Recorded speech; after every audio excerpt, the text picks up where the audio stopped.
Do you yet believe in Sri Lanka, or do you feel that a time has come when we are junk in the global um, investment platforms? No, And we will. and Very simple and what do short you? answer for that. We will bounce back. Don't worry. I think Sri Lanka will bounce back. We've seen so many ups and downs. Yes, not as bad as this one in terms of economy and financial things. The confidence is like, just hold on. Sri Lanka will bounce back. Sri Lanka will probably come back with more energy than what it was. So to be very frank, I am positive. Yes, it might not happen in the next 6 months or 1 year. So you need to be tight. You need to hold on to your functioning well, and other things as well. You need to concentrate on how you can sustain this period till the...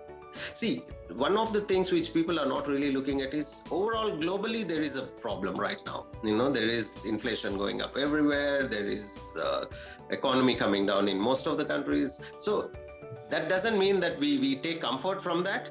That means that we need to really learn from that and say that, okay, we need to tighten a little more. We need to do well. Sri Lanka will bounce back. We will come back. It'll be much better. We've seen tough times.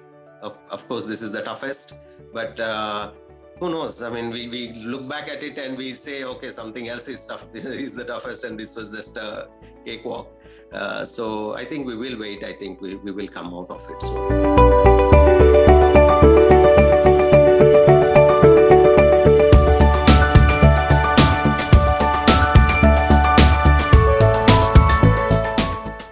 Let me warmly welcome, saying good evening from Sri Lanka to all of you who are in the platform, and everyone who is still coming in. A warm welcome to you as well.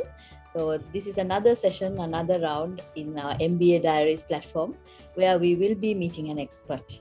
And with that, as Asia Pacific Institute of Information Technology, known as APIT Sri Lanka, we are honored to be hosting this special session today, especially in a situation where we need a lot of answers, discussions to change this global, at the same time national challenges that we are facing as of now.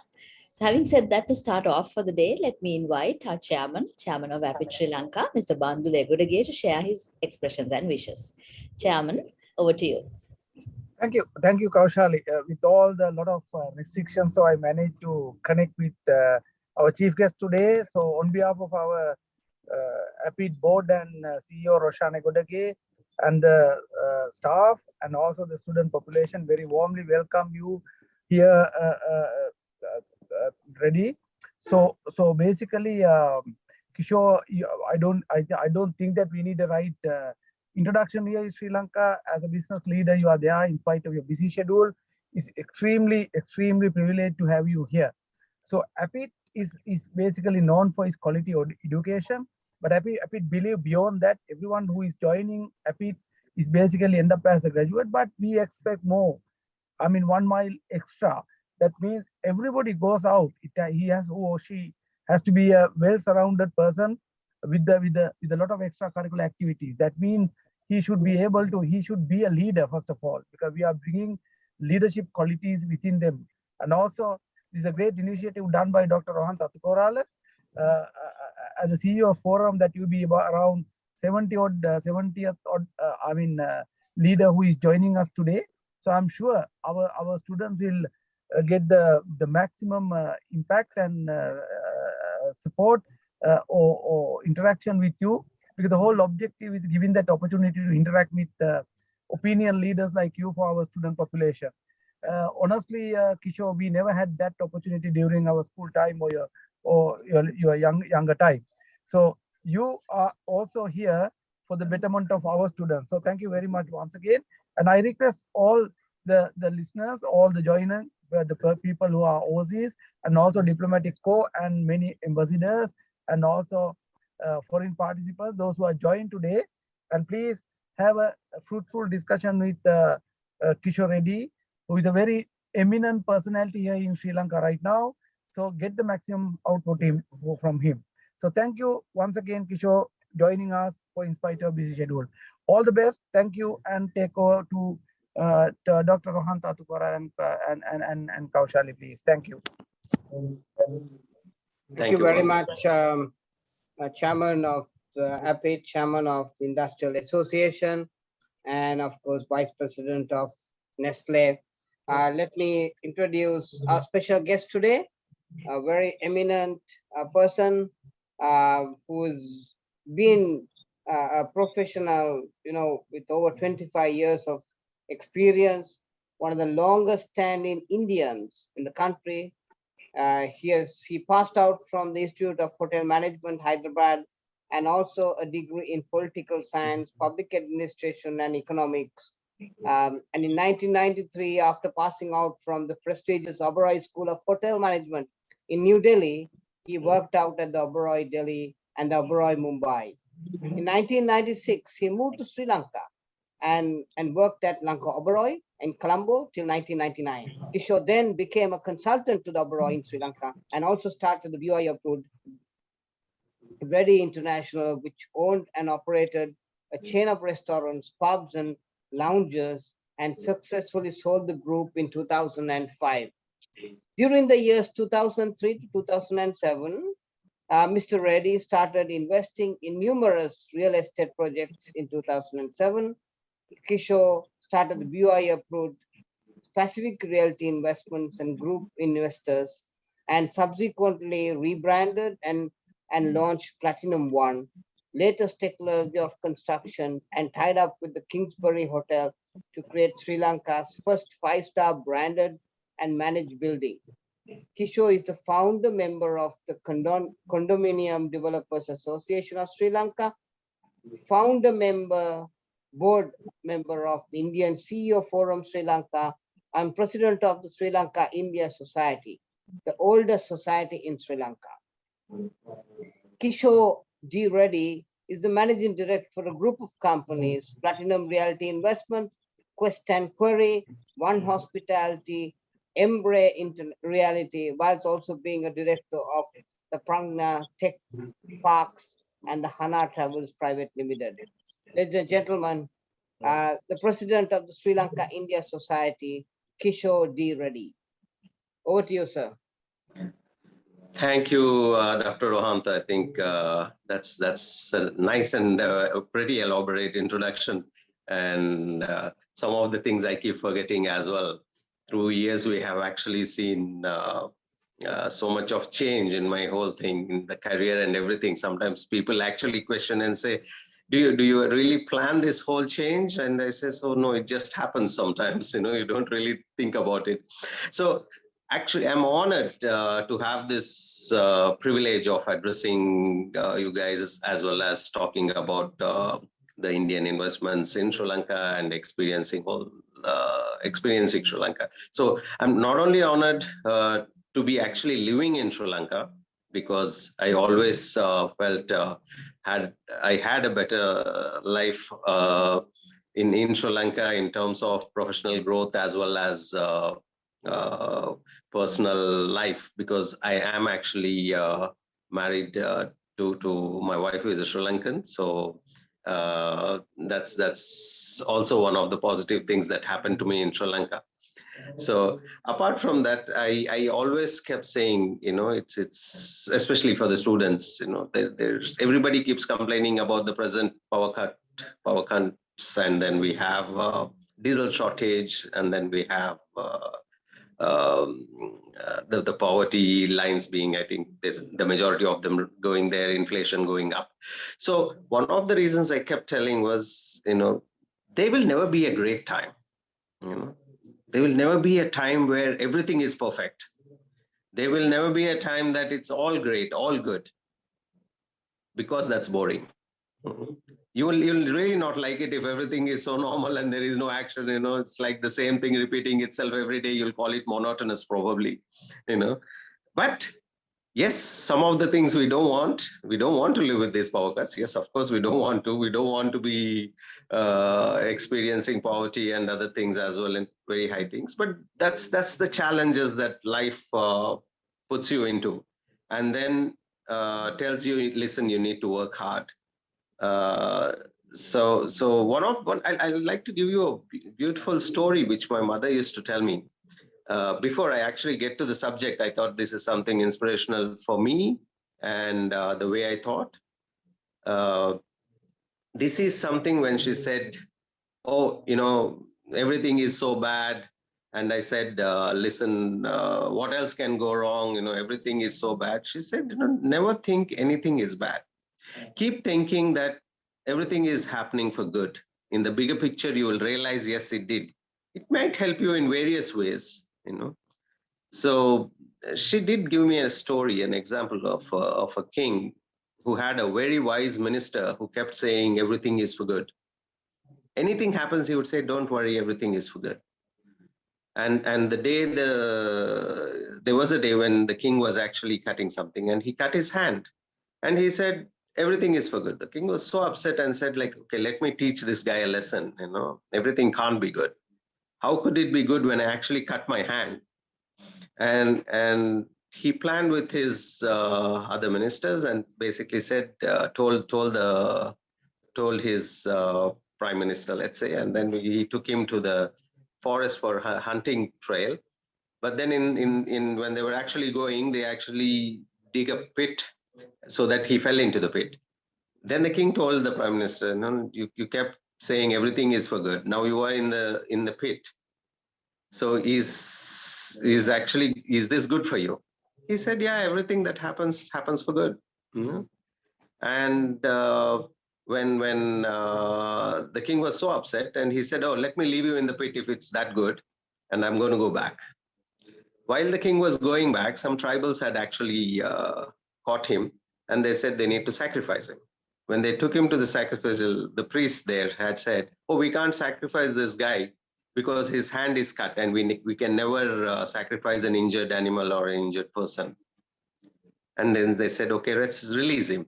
That's when the king realized, actually, the cutting of my hand, when I actually cut my hand, that was actually so good that it actually saved my life.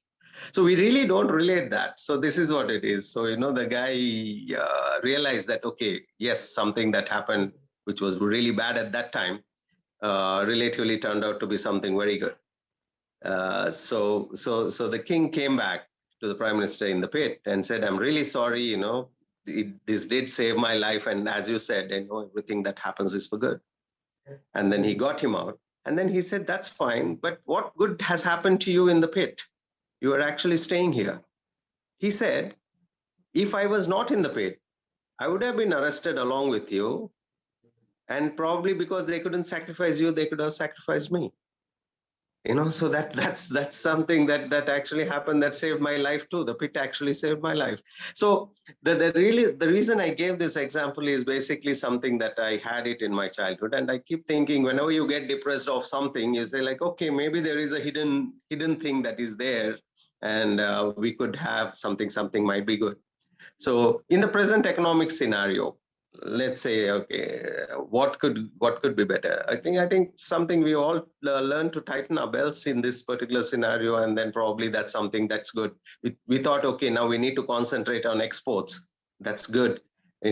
So maybe if the economic the crunch didn't come in, we could have been still relaxing and saying, no, let's import more cars, let's import other things. Okay, I'm not saying everything is good, but I think we need to look at the bright side. So there is actually one man who actually told me his business was booming because of these power cuts and everything else. He said power cuts, initially he thought it was bad. Then he said, I started importing these bulbs which actually light with the battery. They recharge and they light up when the power goes, and they're selling like hotcakes. And he said he's selling with a profit of probably 100% margins. So I think so there is an opportunity for some people. When something goes wrong, there is always an opportunity. So this is what has happened. See, most of the times we always look at it in a scenario. During turbulent times, you actually end up making lots of money. People who make money, they end up making a lot of money. People who actually lose, they end up losing as well. So opportunity is there when there is turbulence in the business, when there is turbulence somewhere else. There are opportunities. But saying so, we are not looking forward to having more turbulence than what we have, or the situation to worsen. So this is something what I would like to take along with me, saying that, okay, whatever is happening is for good. Let's not get depressed. Let's work towards making the future bright and better. So there is a lot of hope, and that's hope is something that actually keeps the world going. You just need to keep that in mind and say you need to do it, but not just sitting around with just having hope and not doing anything won't get you anything. You need to work really hard, and the fruits will follow. So there is another saying, if you keep looking at the fruits and say, okay, I need to achieve this, you actually forget about working hard. So in this scenario, you need to think about working hard. Forget about the fruit. The fruits will anyway come. So there is a saying in Bhagavad Gita which actually reflects this, which actually says, when you actually work, you just concentrate on the work. Don't worry about the fruits, that will always happen. So that's something which I thought would actually be useful for the younger generation. So I think the younger generation, especially the guys who are passing out and doing their MBAs and other things, they need to commit to themselves, saying that they are going to be the world leaders. They're going to be the change. The generation we are in probably will have to relax, sit back and probably enjoy the rest of the life. But I think they'll have to start learning, developing, and everything. You'll make lots of wrong decisions. So I keep saying there is no person in this world who hasn't made a wrong decision. So if you had made a wrong decision, there's nothing wrong about it. But repeating that again and again, yes, that's wrong about it. You need to learn. Once you make a decision, you need to learn from that mistake. Start learning from what you had failed in.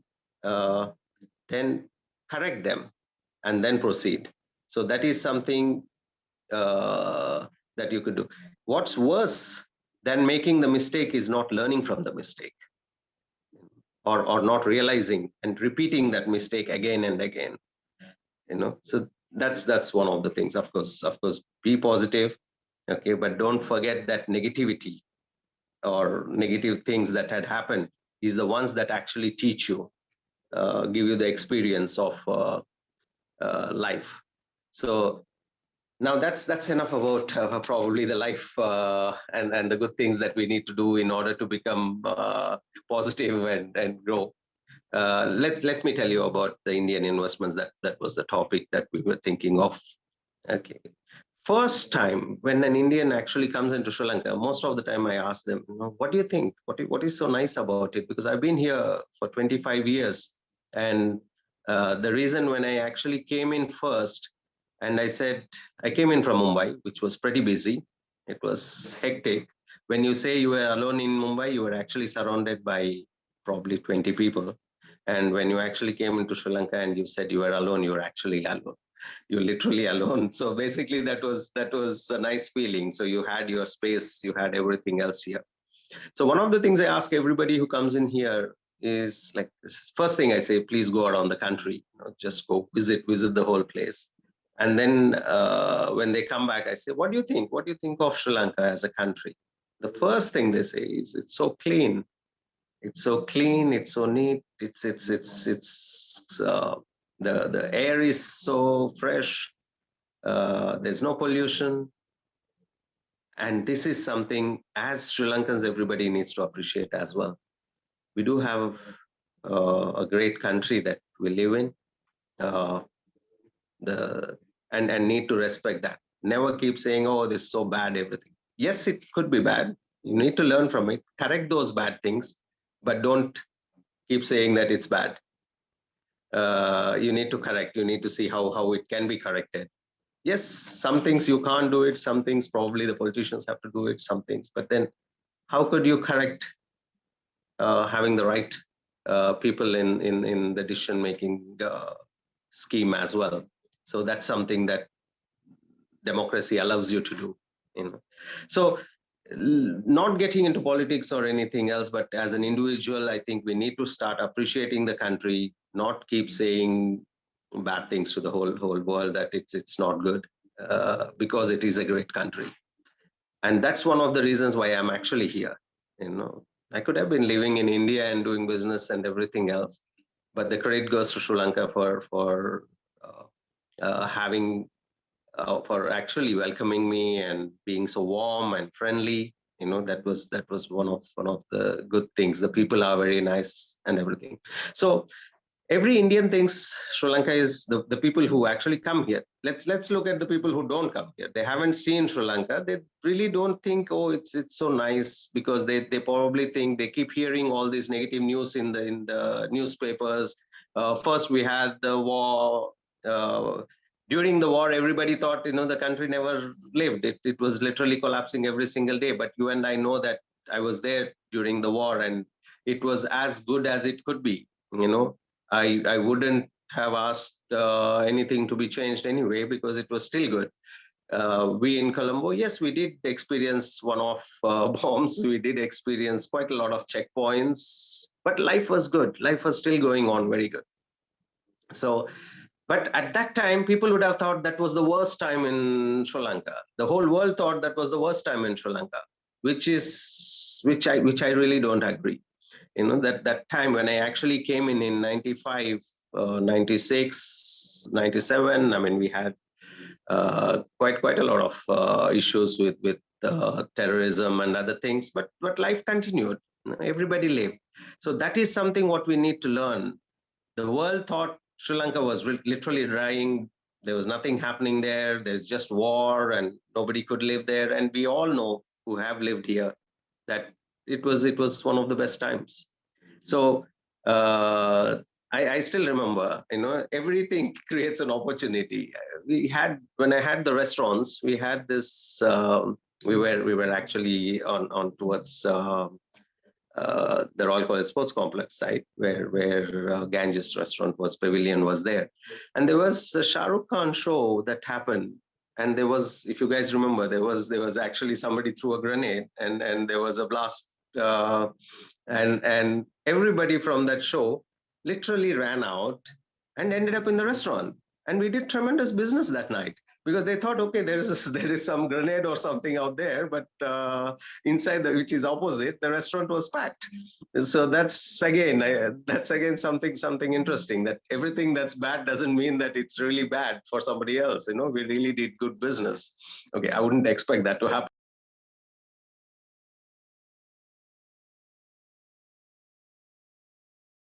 So that was something that, yes, the period that we passed through the war, through everything.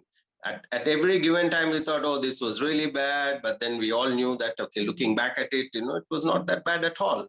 So this time will pass as well. And looking back at it, we will say, okay, it was actually not that bad at all. We could come over it. Maybe there was some correction that was needed. The correction happened. Maybe we concentrate on exports. Maybe we will concentrate more on providing services. Now we will look at probably developing Sri Lanka a little more than what we thought it required at that time. All right.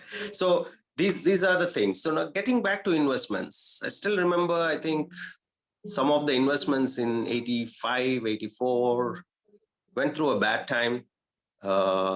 Where the factories were burnt, Indian factories were burnt when I think the IPKF was there. There was some problems as well with the Indian factories.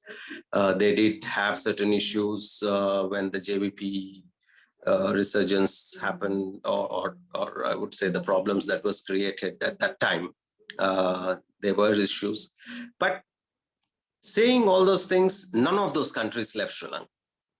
They are all there. Even to date, they are there. If you look at it, I still remember the buses you see, Lanka Ashok Leyland, the factory was actually burnt.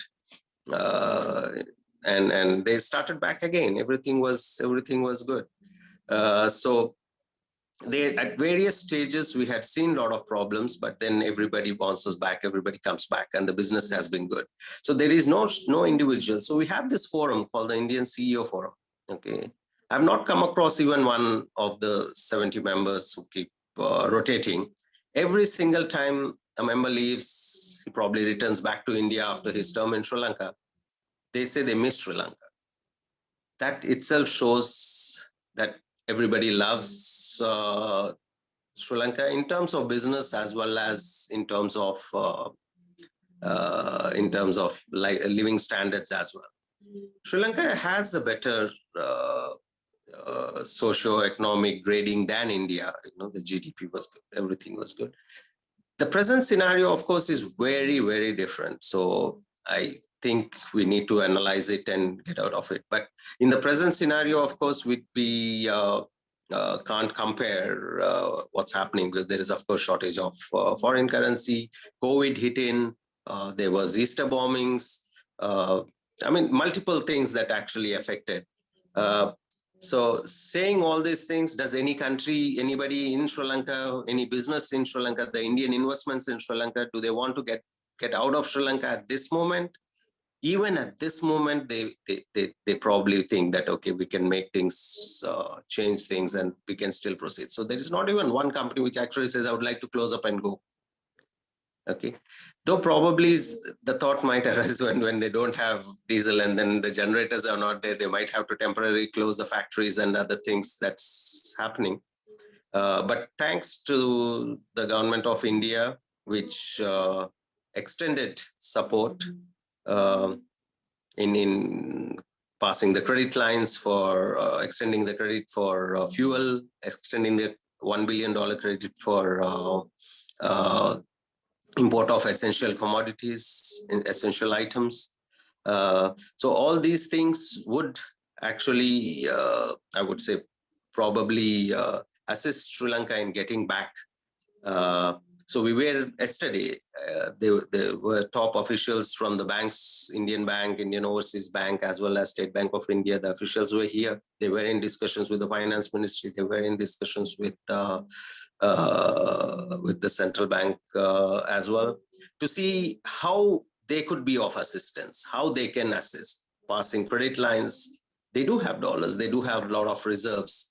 But we need to see how it could be repaid. So how to structure it, how to do it. So I think there is a lot of work to be done. I don't want to say that, oh, it's all good, everything is great, India is helping, the situation is going to change. No, it's not going to change.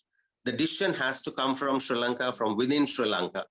That's one thing which I think the Indian government had also made very clear, saying that, let Sri Lanka decide on what needs to be done and what is required, and we will be there to help, we'll be there to assist. So that was something that's a very clear message. Of course, His Excellency High Commissioner Bagle had conveyed, and of course the Honorable Foreign Minister Jaishankar also conveyed, saying that let everything come from Sri Lanka and then we would assist. Now, getting back to the investments. So there had been a lot of investments that came in even in the recent past. HCL, I think, is one of the best examples that could be given. They came in initially with setting up IT center with 500 people. That's the permission they requested from BOI, and they got it. Within 1 year, they've actually crossed 1,000 people. Right now, they're at actually 1,500 employment that was generated. So that's one of the good investments that came in. Highlighting on those points, one of the things with the Indian CEO Forum we had analyzed was we had 65 Indian CEO Forum member companies. In all, they had close to 20,000 employees. So 20,000 employees, the employment was generated. And guess the number of expats they recruited, Indians they recruited to work here. It was hardly less than 1%. It was hardly 170 people in 20,000. So that's something that I think India always looked at, Indian investors always looked at, giving the opportunity to generate employment in Sri Lanka for Sri Lankans, and then run the businesses. So I think this is a very clear example of 20,000 people employed and hardly 170 expat Indians who came in. And there are many more examples, like of course, the companies I have and which have registered, I'm probably the only Indian. Temporarily, some people would come in for technical assistance and other things. Everybody else is Sri Lankan. So, typical examples of big companies that are here are like let's say, Modi Group. They have two Indians. There is Nero, which is actually doing diamond cutting and other things. They have 3,000 employees, and there are three expats there. So these are the things that actually help Sri Lanka prosper as well. So one of the things we had, one of the objectives when we actually looked at of the Indian CEO Forum is the objective was for the Indian companies to do well and how it would benefit Sri Lanka. So that was the objective. So to basically look at our own businesses that needs to prosper, but in turn it should benefit Sri Lanka and probably bring up the economic parameters as well, and we could be part of the growth of Sri Lanka. So that's something what we consciously thought everybody looks at and everybody should look at. So in terms of investments, we have probably crossed around 75 different companies coming in and registering in the last during pandemic period itself. So that itself is a big scenario. We do have, as a president of Sri Lanka India Society, which is predominantly, which was actually formed in 1949, just after the independence. And we had lots of Sri Lankans who were actually the members of the forum as well.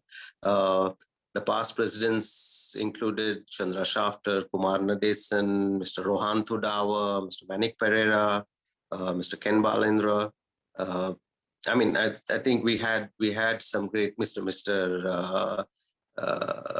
I think the vice president still is Mr.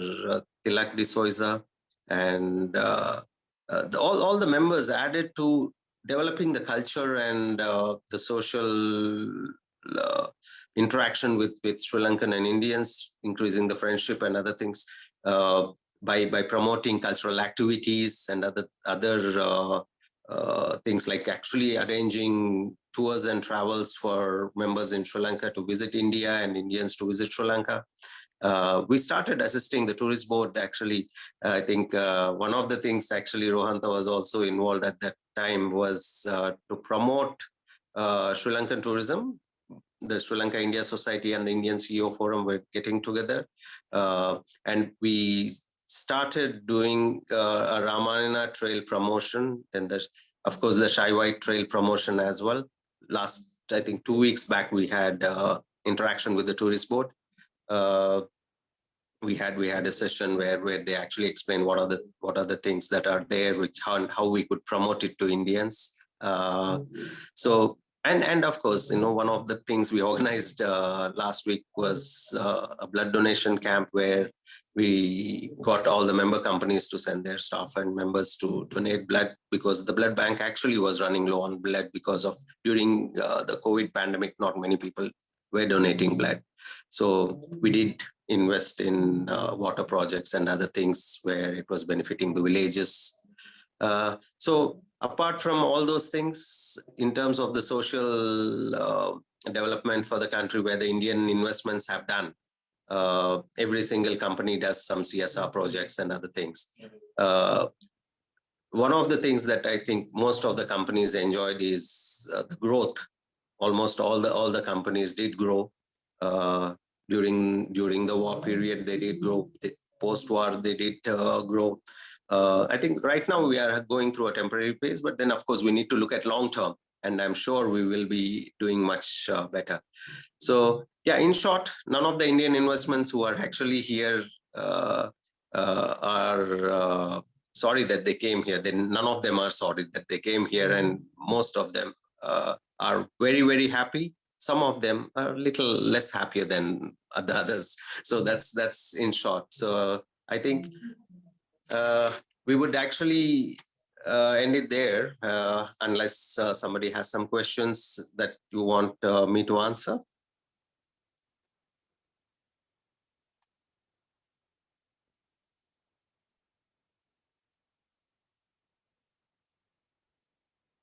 I can't hear, I think. Thank you very much, Kishore. And it was a fantastic rundown of how things have evolved and you being a friend of Sri Lanka, it's really nice. So I got a whole heap of questions that's coming in from my MBA group. So I'm going to mention the person's name, and then I will read out the question. So we have Hansani. She works in an IT company, and yeah, she's head of operations, and she's saying, what made you decide to make Sri Lanka your home? Uh, because the people I work with love India, and they would never leave India. What made you make Sri Lanka your home? Okay, let's get back to the second part of it. The people whom you know who love India and they will never leave Sri Lanka, tell them to visit Sri Lanka for one time, just once, and then take them around Sri Lanka, and then they will decide that how good Sri Lanka is. So it's a funny thing. Most of the people who probably have not visited Sri Lanka think that, oh, okay, Sri Lanka is not that great place. But the moment they visit Sri Lanka, they love Sri Lanka, and yeah. So that's one of me who actually fell in love with Sri Lanka, and the primary reason is of course when I came in. I initially came in from Mumbai and I said, within 1 year, I'm going to go back. The moment I landed, I said, within 1 year, I'm going to go back. You know, it's nothing much is happening. You know, it's not as hectic, as busy as life was and what we were used to. And then the minute 6 months passed, we said, you know, the life we lived there was not the life. You know, probably this is a better life, you know. So I think things added up. So there is never one reason that you take a decision. So I wouldn't say there was one reason. First thing, it's a beautiful country. It's so close to India. So you actually feel that you could always go back. You could always visit India whenever you want to. So because all my relatives, friends, family, in terms of father, mother, everybody, uncles, aunts, everybody's in India.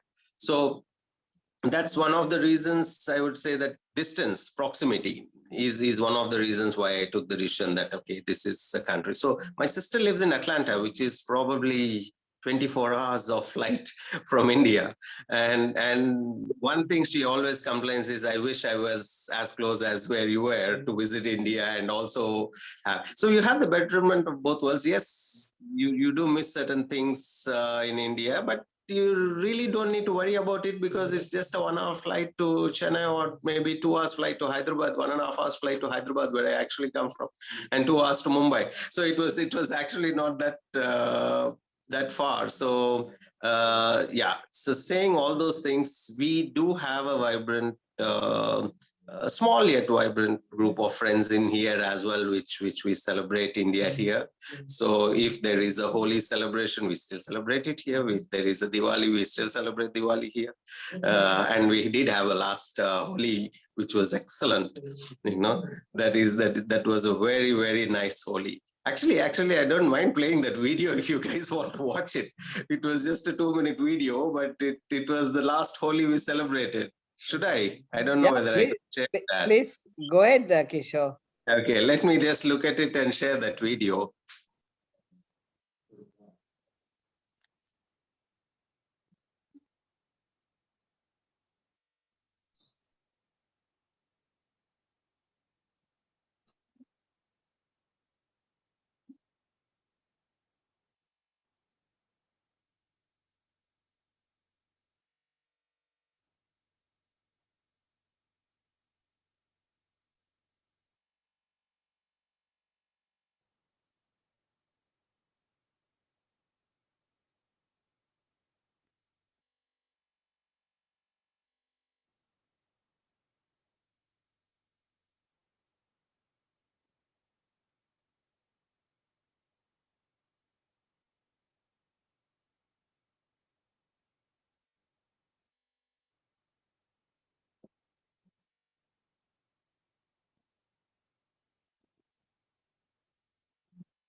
Thank So you. Thank you, that's Kishore.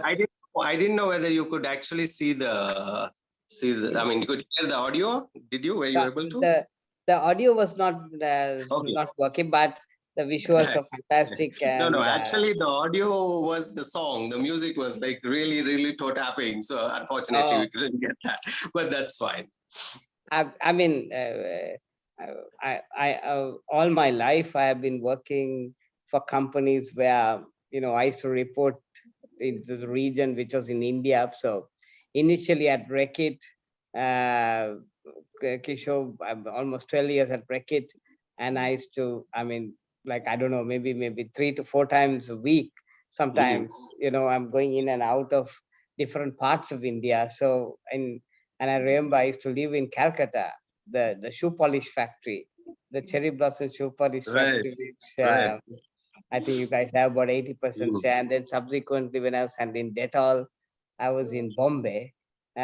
So I mean, India is my home to me, and I don't know whether you believe, but I don't go to sleep without watching any TV. Yeah, I like what Mm. I learned from Indian. So for me, I mean, it's lovely. So Umaya, who works at Hilton, she's saying, Mr. Reddy, it's lovely that you have made Sri Lanka your home, and it's so beautiful to see when an outsider comes and talks good of your country. Could you share some of the key investments that you have brought to Sri Lanka? Okay.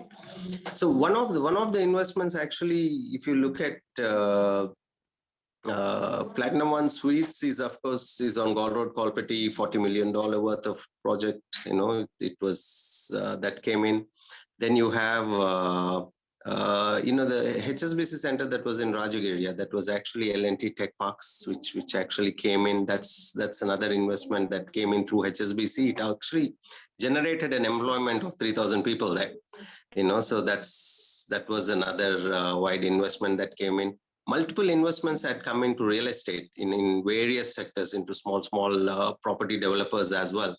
There used to be this group called Seagull Property Developers, where a lot of investments came into it so that people could buy apartments as well. And then, of course, they exited as well. And everybody made wise business decisions. Of course, we have another which is actually investing into the stock market. Of course, not to talk about it in the last 1 week, but nobody talks about the good times which we had in the last up to last 1 month. I would say, everybody made money. So there was quite a lot of investments that came into that as well. There were a couple of power projects as well as a few factories that are still running. They've come in some time back as well. A few restaurant chains investments had come in. So what happens is, most of the things, we have this group which we promote investments, Indian investments, and we guide them as well, saying that please come to Sri Lanka and invest in Sri Lanka. So we actually handhold them in various sectors and guide them without even benefiting directly out of it sometimes. So those investments that have come in, they are all doing very well. Actually, quite a few factories in the manufacturing sector. There is one in the marble sector. There is so it's pretty wide. If I need to list out, there would be quite a few otherwise. But one of the projects that we are actually starting now is something called Shine Lanka. So Shine Lanka is a concept of attracting investments into Sri Lanka. So KPMG is a partner. We're talking to BOI is a partner in it, and we are actually going to promote tourism as well. So Ministry of Tourism also could be part of it. Tourist board could be part of it as well. So Shine Lanka is a concept which actually says, we take concepts, we take certain zones, we've divided into various zones. One is tourism, one is manufacturing, one is services, IT, and software related things as well. So Shine Lanka is going to promote and guide investors. So any investor, because KPMG is also part of it, they provide all the required legal assistance and the things that is required as well. And we go and talk to them, basically saying, we are investors who invested in Sri Lanka and doing well.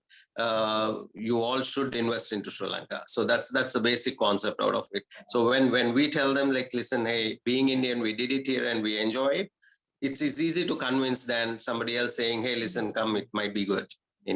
So that's one of the reason we started this initiative. So Sri Lanka will be launched. We were actually planning to launch it just when COVID stuck, and then we had to postpone it. So most probably in the next couple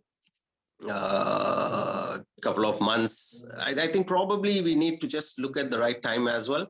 We don't want the social unrest type of mentality which are being seen in outside on the streets, where there are people waiting for diesel, or people waiting for petrol or gas cylinders and all those things. We really don't want to show that side of Sri Lanka, because it is not that. It is actually not that. I mean, in 25 years, this is the first time I've seen something like this. In 25 years back, actually, when India had power cuts every single day, this is nothing great. Now India is talking about, in the TV channels, they're saying, oh, Sri Lanka is having a 10-hour power cut. 10-hour power cut used to be a norm in India. It used to be like people lived. I grew up with power cuts. So for me, it's like, oh, there's nothing bad. It just feels like home. So that's exactly what it is. So I think we've got spoiled by Sri Lanka, where we never had for power cuts, we never had diesel shortage, we never had anything else, and hence you feel that it is something is wrong. But I mean, we will come over. Yes, India did come over. I mean, now there are so many states in India which doesn't have power cuts, but they don't have as much penetration as Sri Lanka has. Most of the rural villages has power here. In India, they might not. So yeah, getting back to the subject line itself. So we are doing promotions. We will not want to probably launch Sri Lanka right now, but we just wait for things to get better as well. And then, but of course, we need investments coming into Sri Lanka. That is one thing which could actually bring up the whole economy. That's a good question, Kishore, coming from Manoj. He's asking, since you have brought so much of investments, and we study on the MBA program where doing business in Sri Lanka, we are ranked quite low in the World Bank index. So he's asking, now I hear a paradigm shift from what you are saying. Could you throw a little bit more data on? Very, very good point. Very good question. When somebody says something is actually not good, I personally say that's your, when somebody says, I had this particular caviar, which I loved, but somebody says, I hate caviar. I'm not going to eat caviar. So that's one of it. But of course, taking all the points into calculation and ease of doing business, all these things, I'm not ruling that out. Yes, it is difficult, but you need to be persistent in getting things going. If you can wait, get all these things going, yes, it takes time. To build a condominium building, you'll need to go to 24 departments to get it. And when hotels were being promoted, I think Rohanta, you said that let's have a one-stop shop. Yes. So the one-stop shop also works out very well, but then you still need to get these 24 people to come in to that one point to discuss everything else. And sometimes it doesn't happen. And there are a lot of things that can be improved. So in that rating, probably Sri Lanka is rating low. Yes, it needs to be improved. However, when it comes to individual businesses, if you keep focusing on it, I mean, if it was that bad, there wouldn't be any business. The point that there are so many businesses functioning and thriving here means, yes, it can be done. Yes, it's slightly difficult to get it done, but it can still be done. So you need to be persistent. You need to be very active, and you need to get. So I would say let the ratings be there. Yes, they will assist you in saying that how easy it is, but you don't want everything to be taken in the easy path itself. If you take the difficult path, probably the yields are better. Sometimes it's good. So maybe a lot of people might think, okay, let me not come to Sri Lanka because they're rated not so easy to do business, and that's the opportunity. So you need to say, okay, let me take the hard part. Let me first take the difficult thing and then set up a business. So you have less competition. Okay. To be very frank, Sri Lanka, compared to India, okay, again, another investment point of it is that compared to India, Sri Lanka has less competition. And hence, most of the price margins, profit margins that you have and everything else is better than what you get in India. India gets volumes. So the competition is so tough that you need to really work on very low margins, but higher volumes. Sri Lanka works on lower volumes probably, but then higher percentage of profits. But again, saying so, there are disadvantages as well, because we were trying to promote pharmaceutical investors to come over to Sri Lanka and invest, but it didn't work. None of the pharmaceutical manufacturers ended up setting up anything here because the cost of production is very high. So, and the volumes are very low. So, and they need to really look at probably exporting back to India. So if Sri Lanka, they can manufacture it in Sri Lanka and send it back to India. And for that, you need free trade agreements. You need, of course, there are few free trade agreements, but of course, there was oppositions to ACTA and other things, which if they would have come in, would have added a lot of value in more Indian companies setting up business, or many international companies, forget Indian companies, any company would set up business and export to India. India is a big market. So if you have a free trade agreement with India, China, Singapore, all these places which do large volumes of trade, which would act very well. So yes, so forget the ratings. Ratings will always be there, but you need to work as an individual, as a take case by case. You will be the rating. You'll have a better experience than what the rating says. That is fantastic, Kishore. I mean, I really feel to what you say. I remember sometimes I've been, I call my marketing director who is based in India and tell him, there are bombs going off. And the first answer he gives is, see, Rohant, if the bombs are going out and the target is difficult to achieve, I think I don't need you, I need a computer. If when I have you, I know you'll find some way to achieve the target. And to be honest, we had a fantastic financial year, that particular year. I yet remember 2008-9. Things are rough across the country, but yet, so I mean, to me, I love the working model of India, and the way that a typical Indian looks at business is something that I really, I mean, maybe it's the way that I've been brought up. That's how it goes. Kishore, nice question coming up. Tell us, Mr. Reddy, don't you feel that there were policy decisions that were wrong that led to today's situation? Can we have your honest answer? Very honestly, yes. When things get wrong for any reason, for whichever, whether it's your business, whether it's a country, whether it's something, yes, the policy decisions do lead to these things. Okay, you could add few points, or basically discount few things for the pandemic that happened, few things for the East bombings that happened, and all these things. But without the policy decisions being wrong, you will not be in this particular mess. So I don't think anybody argues on that point. I don't think anybody would say that there was no mistake in the part. So like I mentioned it before, everybody takes wrong decisions. Everybody does at some time or the other.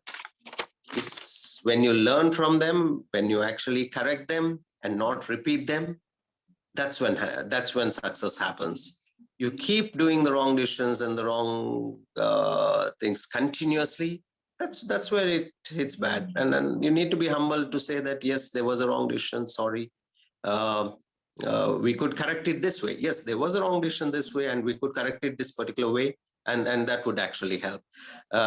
So one of the things is, which is again a very good marketing lesson, they said, like, when somebody says, I made a wrong decision, I would accept it. Yes, that's wrong. And then I keep saying that, okay, I'll correct it, and don't correct it.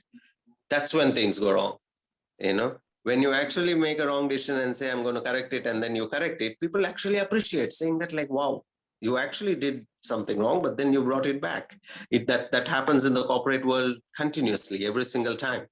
But the tip also is, you don't, when you are actually talking about it, this again is a management tip, don't keep talking about the wrong decision. Keep talking about the good that could be done if you do the change.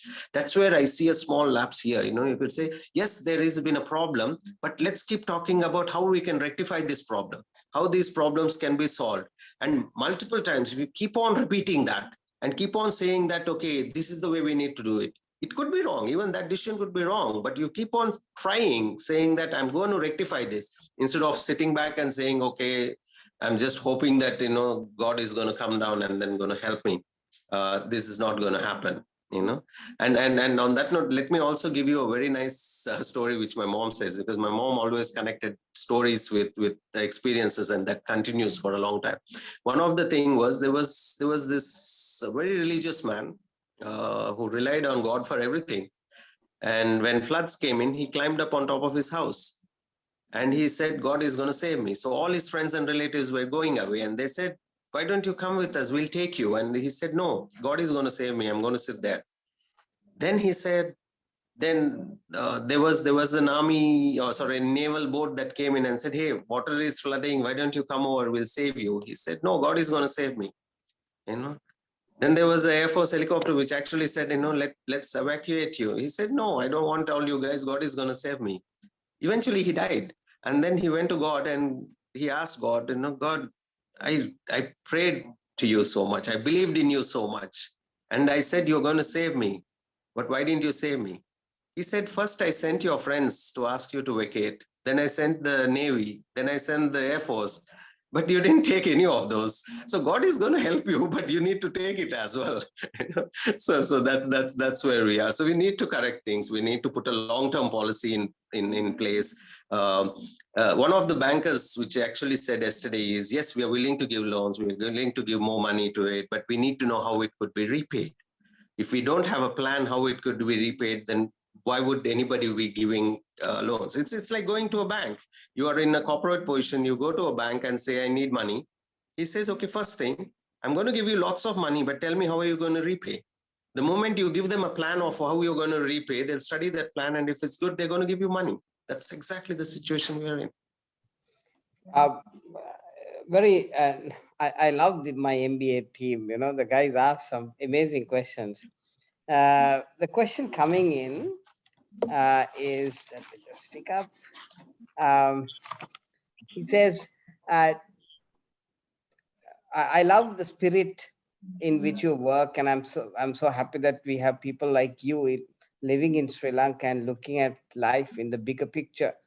And but don't you feel that Sri Lankan people are very much more submissive to an Indian? Because if this happened in India, everybody would have been on the streets. Yeah, so I think it's two types of mentalities, where it again depends on the human mentality. Actually depends on a lot of different things. It is the circumstances in and around you. So in India, they fight to survive because the population is so high. For every single thing, they need to fight because they know, if I leave this, somebody is going to grab that. So there is a fighting mentality. The moment there is something kept there, 10 people will run into it and start grabbing it. In Sri Lanka, we know, okay, if there is something there, yes, it is sufficient for all of us. We will be in a proper queue, standing everywhere, go one by one and collect it. So all this happens because of various reasons. It could be the primarily economic situation, but also like demographics in terms of population and other things that actually adds to competition. And economy also depends on that. So because of that, the mentalities are different. So yes, you end up becoming a little more aggressive. Something happens, somebody is protesting on the streets. Yes, if the same thing happened in India, there would be protests. There were governments in India that fell off because the price of onions had doubled at some time. So the government actually collapsed. Okay, so here we are talking about tripling, and then the governments won't collapse because of this, but that is the mentality again. So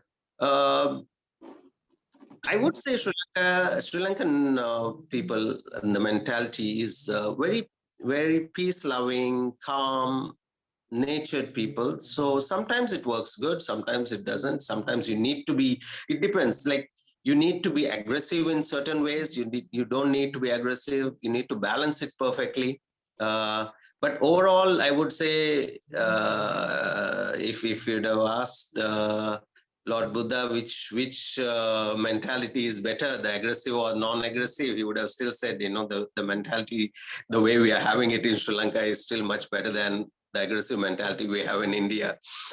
So I think we should be happy that we're not as aggressive as getting to a fight every single time in India. So somebody actually was telling me in Delhi, when we used to go in bikes or something, if one vehicle comes and touches the other vehicle, you literally had a fight. Forget whose mistake it was. And in Sri Lanka, all we do is we are chatting about each other and waiting for the insurance guy to come over. Nobody's fighting.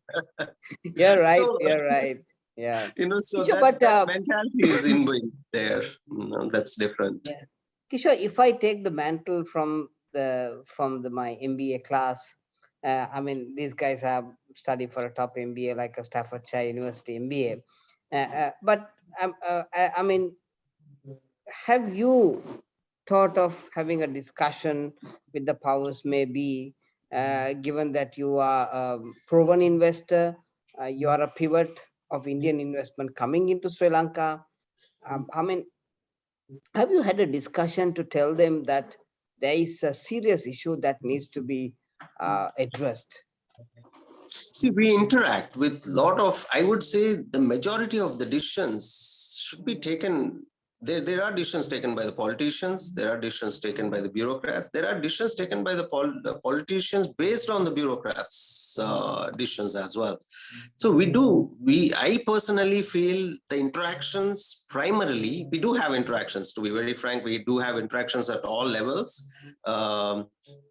Economic interactions with the various teams. We interact with private sector as well as government sector, and then politicians as well. We do express our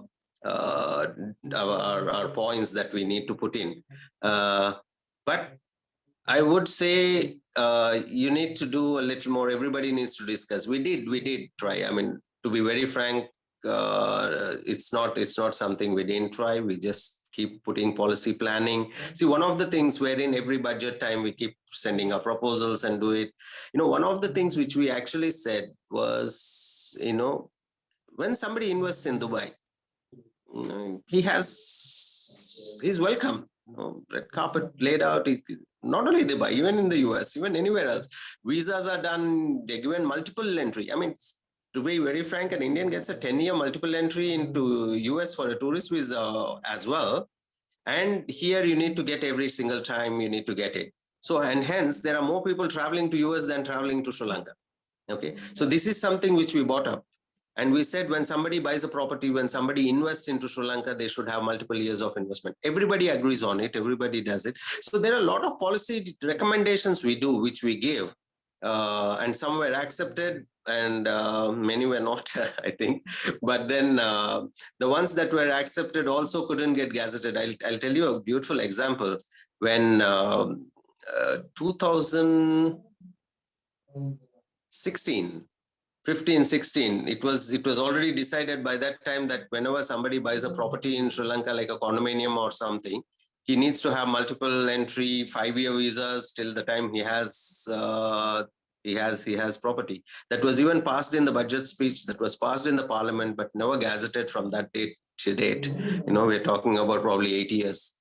So these are certain things that doesn't happen. And every single time we meet somebody and we mention this, they say, oh, really? It took such a long time. We need to do it, but it doesn't. So sometimes it does it, sometimes it doesn't. But yes, we keep, to answer to your point, yes, we keep at it continuously for the betterment of the country. We say we don't want any particular company to benefit. We want the industry to benefit. We want Sri Lanka to benefit at the end of it. So if you have these policies, this is correct for the industry, this is correct for the country. But sometimes I also feel the politician always thinks on how to balance it with making sure he wins the next election as well, where sometimes I did realize that they don't want to be seen pro India or pro China or pro something, but by doing that, they actually lose the bigger picture of pro Sri Lanka. You need to think pro Sri Lanka, don't really bother about what is happening. I mean, why would a country like America, I mean, I get a 10-year tourist visa to US. And if we have, imagine just the same thing, and you've been in the tourism thing, Rohanta, and you know it very well. If you had a multiple tourist entry visa to Indians, we would have had enough and more tourists. We would have crossed the 3 billion mark, which you actually set as a target as well, right? I think we could have easily 3 million tourists coming from there alone, so these are policy decisions, and we keep talking about it, but we can't sometimes, being an entity, we can't push it too much as well. It is up to the Sri Lankan forums and other people as a we would always remain a foreign forum, right? I mean, we're not, though we love Sri Lanka and we want to do everything good for Sri Lanka, we'll never be looked upon as a native forum in terms of the Sri Lankan forums, and they need to develop, they need to push as well. They need to think about what's good for Sri Lanka and keep pushing, which I think a lot of the local chambers need to do it as well. And chambers does it actually. Ceylon Chamber of Commerce is very active. They do it very well. But sometimes things don't fall in place. In short, to answer your question, yes, we keep going. We keep doing this repeatedly. So, Kishore, like, for example, India has been a very good friend. I remember when I was working for the UN, I spoke to ambassador and talked about investment at the Achwell industrial zone in Jaffna. And, he took a lot of pain and somehow they convinced the government, central government, to invest. And for the first time, I think in the history of UN, they dropped the money in New York in the UN account. And then I went over from the UN and built it. And of course, it was a fantastic partnership between the government of Sri Lanka and India on that investment project. The point I'm saying is that in the current setup, where there is no discussion, where people actually don't know anything what's going to happen. I mean, does the Indian government officials talk to you, get your advice a little bit before they vote? Yeah, and have they even discussed saying that it's time that the minister who is in charge of finance would, come to Parliament and maybe share a few thoughts about where we are going, so that it gives some direction to the private sector and investors? I mean, does that happen, Kishore? Yeah. So what happens, I will tell you. What happens is, yes, we do discuss with the High Commission. We do discuss with the local forums and everything. But neither the High Commission nor our forums should tell what we can only suggest, but shouldn't say that you go to the Parliament and say these things. We shouldn't probably say those things, because that's the decision the government needs to take. But we could always come out and say, probably we could only do suggestions of what is good for the country, but what should be done by individuals and the authorities has to be left to the authorities. And I don't think even the High Commission would interfere in any of those internal matters, which I'm 100% sure they don't, because they would not want to interfere on the way things function, but they would actually say that these might be, there are suggestions that these might be good things that could be done. So those are the things that does happen. We do have a lot of internal discussions as well. The High Commission discusses with us, we discuss with them, we see what other things needs to be done. If there is a policy that's affecting the bigger industry or anything else, then we do ask for appointments and we do make visits and then put forth our point And that helps. So yes, we do discuss a lot on these things, because discussion is a way where you could actually gain knowledge as well as get to certain points where there could be productivity. Kishore, one last question. There is one point that was discussed where, with $50,000, you could come over if you're a senior citizen and take citizenship in Sri Lanka. We know that certain other countries have also done it, like Grenada and places like that. Do you think that strategy is attractive to India and Indians? Yes. So what we need to do is, this is something that is very dear to my heart as well. So unfortunately, it's not $50,000 now. It has been increased to $400,000. 250,000 is my second home, some concept that they were planning to do and everything. It's a very attractive thing, not just to India. I would say Sri Lanka has great weather. And throughout the year, we don't have any drastic weathers like Europe or something where it gets too cold or gets too hot, right? So we have a great weather and good for retirement. So retirement tourism is something which is very dear to my heart. I think we are going to do another project which we are working with few people. We would probably start it at the right time. And the concept here is the people will come here. They will never own anything, but they will retire here. They will basically live here. We will take care of it. So basically what you are doing is, instead of the tourists coming here, staying for a few days and going back, you're getting a long-term tourist. So this is actually called the retirement tourism. And we actually have a big market that would love to come from Europe. So I'm actually talking to even the World Bank to basically create a model where we could actually replicate that model. So we'll do it in a boutique style first, and then pass it on to various individuals who can actually. So this is something, again, an initiative that could actually benefit entrepreneurs, where we would create the model, we will try it out, we will actually fund it, we will actually get this going and see how it works in a very commercial environment. A retirement living doesn't mean you're actually coming there to die. You're actually coming there to start living. That's the concept we need to portray. When people think about a retirement home or something, they think, oh, this is going to be a place where I'm going to die. We need to change that perception and make it into a place where you start living. You could have your base in Sri Lanka. You could be traveling all around the world. You could have a lot of facilities where you could have butlers, you could have private attendants, you could have chauffeur-driven cars, which can be done here. You can't do those things in the Europe, in the West, in the US, you can't do those things. So the things that we are specialists in is hospitality and other things. I mean, the country, because we know how to treat people. We know how to, when we say we are talking about Sri Lanka here in general. So I keep referring myself to as a Sri Lankan as well, most of the time.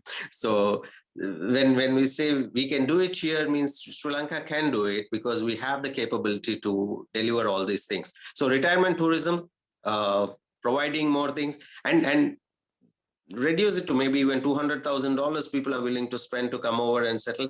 It doesn't mean that anybody is going to take. We're not selling the lands. We're not selling anything else. And the concept is, okay, you don't need to sell the land.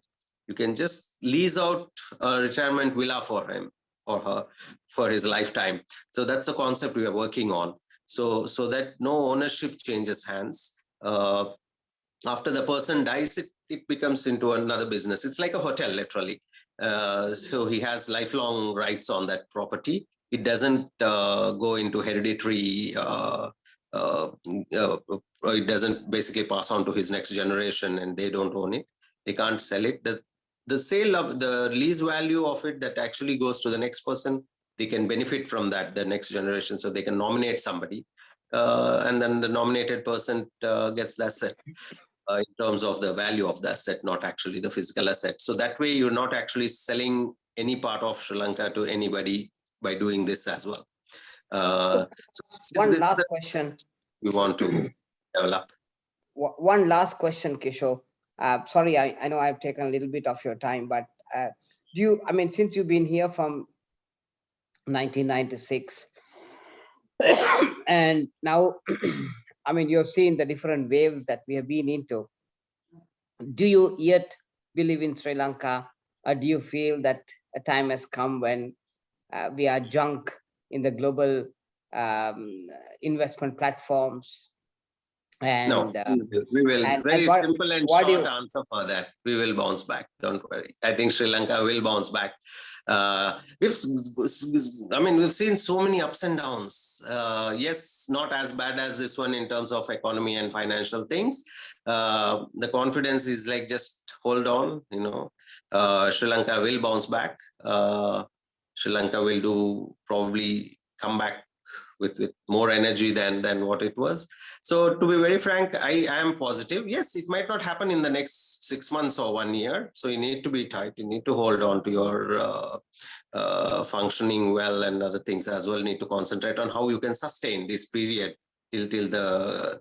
See, one of the things which people are not really looking at is overall globally there is a problem right now. There is inflation going up everywhere. There is economy coming down in most of the countries. So that doesn't mean that we take comfort from that.